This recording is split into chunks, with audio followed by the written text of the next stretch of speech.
back here at the NRA National Firearms Museum at NRA headquarters with Ernie Lyles, and he's Special Projects Coordinator, something firearms specialist thing.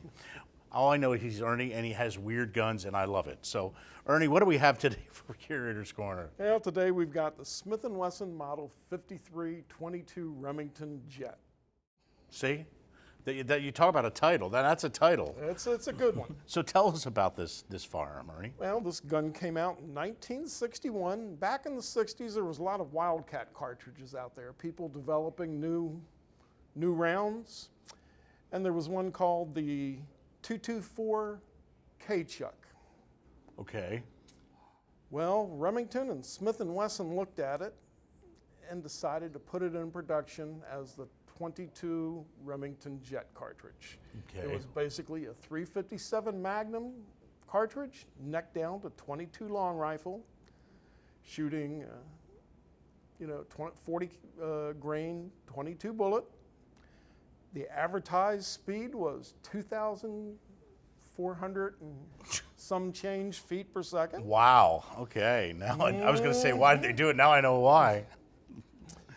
That's some velocity, Ernie. Yes, it was. But it was hard reaching that. I think most of them came out around 2,000 feet per second. Oh, pretty cool. It's like when you're rating horsepower on a car. What's the real horsepower? Yes.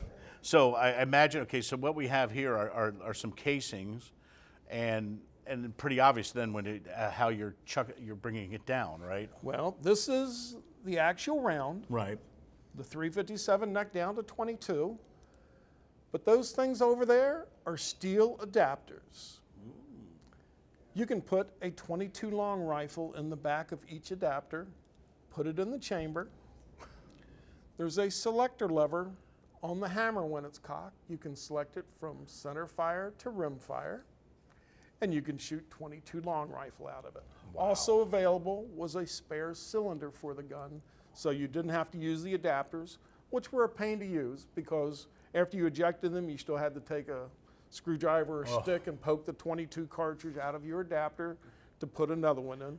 So you get a spare 22 cylinder. Oh, that's good. To shoot 22 long rifle out of. Ernie, answer the other question, how practical, how did it work? And obviously the adapter didn't work well.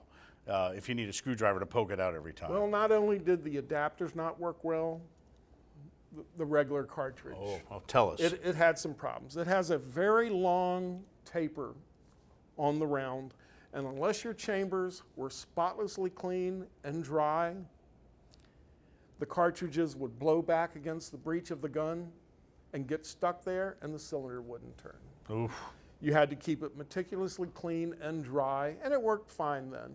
But once it started getting a little dirty, or if you left a little oil inside a chamber, they would stick. And it's always interesting when you see folks. It's good that, with firearms history, push the envelope a little bit and try out stuff, but it always doesn't work out as well as people do think that it should. Because you're out putting a lot of rounds downrange, you're outside.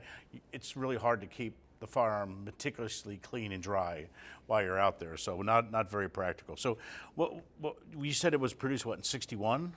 Started in 61 and made them all the way till 1974. Really? They were in 4, 6, and 8 3/8 inch, nickel finish, blue finish, and as you can see here, a beautiful engraved example of it. It is a beautiful firearm. And what are the grips on it? Looks like ivory to me. Ivory, yeah, that's a beautiful firearm. So this was in production for 13 years or so. So it had, I guess, enjoyed some success, even though it had some limitations and some issues. Had a pretty good life on it.